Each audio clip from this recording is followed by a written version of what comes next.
نهار بدات كأس افريقيا وحنا حاطين الضيوف ديالنا على الراس والعين.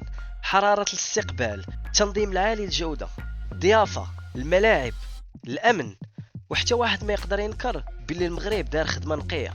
فمباشرة بعد الهدف الثالث لمنتخب مصر اللي جاء عن طريق محمد صلاح، المدرب حسام حسن مشى في اتجاه الجمهور، كيبان بحال كاين واحد المشادات بيناتهم.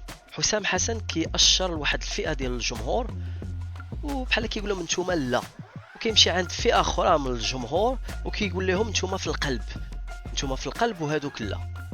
والتوضيح الاخوان، الحركات ديال حسام حسن بغى يقول بها باللي الجمهور اللي كيشجع مصر في القلب، اما هذوك اللي كيشجعوه في البنين لا.